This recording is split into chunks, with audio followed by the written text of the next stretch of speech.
tiga alasan ya kan teman-teman, kenapa video kita tidak direkomendasikan oleh YouTube ya teman-teman.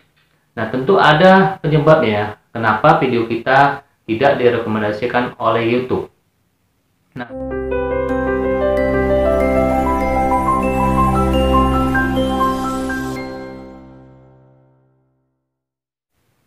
Assalamualaikum warahmatullahi wabarakatuh. Selamat datang kembali ya di channelnya teman-teman. Nah, di video ini saya akan membahas seputar YouTube lagi ya teman-teman. Di sini kita akan belajar sama-sama ya teman-teman, agar kita sukses di YouTube ini ya teman-teman, agar kita bisa membahagiakan orang tua, membahagiakan anak dan istri ya teman-teman.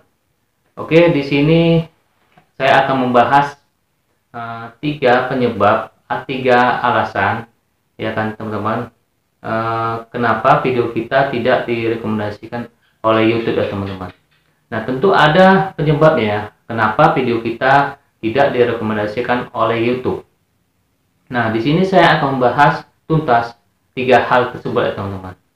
Oke, langsung saja. Yang pertama itu adalah thumbnail dan judul tidak menarik ya teman-teman.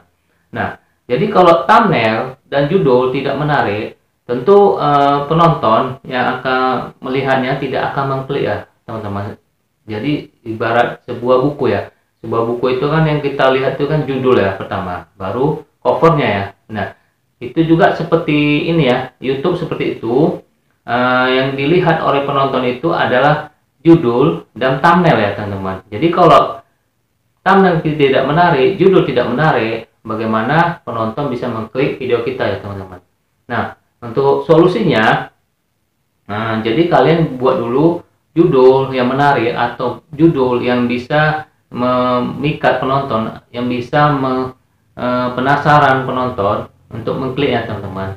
Nah untuk sebuah thumbnail tentu di zaman sekarang ini tentu tidak sulit ya teman-teman, karena banyaknya desain-desain seperti Canva, Pixellab atau Pixar. Kalian tinggal mendownload di Play Store ya. Nah, di situ banyak desain-desain seperti Canva atau Pixellab, kalian tinggal download aja.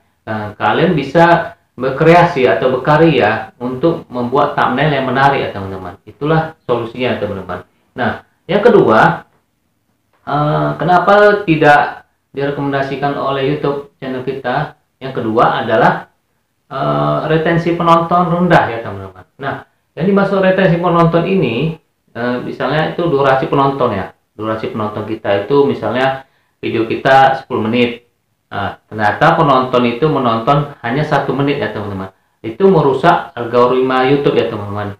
Jadi usahakan buat video itu menarik ya, agar penonton itu betah minimal penonton 10 menit video kita ya, penontonnya harus 5 menit atau 6 menit ya teman-teman. Itu bisa direkomendasikan oleh YouTube, karena robot YouTube itu akan membaca bahwa penonton itu betah ya di video kita, jadi YouTube akan merekomendasikannya. Nah solusinya yang tadi saya bilang, yang pertama itu buat video itu menarik ya, agar penonton betah di video kita. Dan yang solusinya lagi, apabila ada video ya di tengah atau di akhir yang membuat penasaran, kita letakkan di depan ya teman-teman. Jadi ketika orang mengklik video kita, itu akan kita tonton, dia jadi penasaran, jadi agak lama dia menonton video kita. Seperti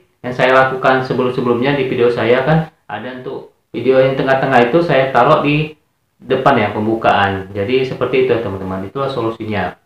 Nah jadi yang ketiga, interaksi penonton rendah ya teman-teman. Nah, yang dimaksud interaksi penonton ini seperti komentar ya, komentar penonton, para subscriber kita, bagaimana menginteraksi, itu like-nya juga ya teman-teman. Kalian pernah lihat ya video-video atau channel-channel besar itu like-nya kan banyak teman-teman.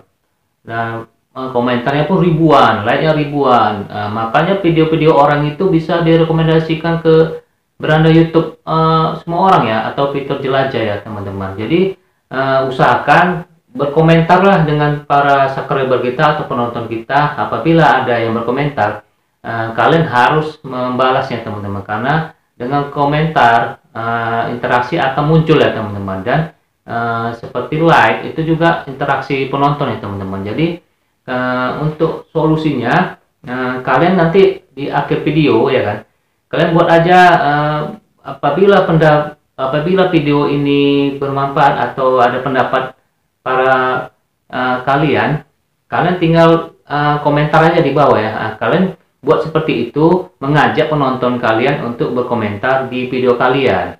Jadi seperti itu. Dan di akhir video juga kalian bisa bilang info ini bermanfaat, silahkan di like dan share ya teman-teman. Itu juga solusi supaya interaksi video kalian nanti akan meningkat ya, sehingga bisa direkomendasikan oleh YouTube ya teman-teman. Itulah yang harus kalian perhatikan. Ada 3 hal tadi. Pertama adalah buat thumbnail dan judul yang menarik. Nah, yang kedua, usahakan retensi penonton itu tinggi ya. Durasi penonton itu harus tinggi ya, sehingga dia berlama-lama menonton di channel kita atau video kita teman-teman. Nah, yang ketiga tadi adalah interaksi penonton. Buat penonton atau para subscriber kalian itu berkomentar di channel video kalian ya. Yang video kalian buat itu usahakan sampai ratusan, atau nggak bisa minimal 50 atau 60, bila bisa lagi ribuan ya teman-teman. Dan ajak para subscriber kalian apabila suka video ini like dan share ya teman-teman. Nah, itu untuk mengatasi interaksi penonton ya teman-teman. Nah, semoga apa yang saya bilang ini bisa bermanfaat untuk kalian ya teman-teman. Oh ya, satu lagi, apabila ada pendapat ya, kenapa rekomendasi YouTube ini tidak direkomendasikan oleh YouTube ya, video kita tidak direkomendasikan oleh YouTube, kalian bisa beri pendapat di bawah ya, berkomentar di bawah. Mana tahu ada pendapat kalian lain dari saya, ya silakan di komentar di bawah ya teman-teman. Dan apabila video ini bermanfaat untuk kalian, silakan di like dan share ya teman-teman. Oke, sampai jumpa di video saya selanjutnya. Semoga video ini bermanfaat ya teman-teman. Assalamualaikum warahmatullahi wabarakatuh.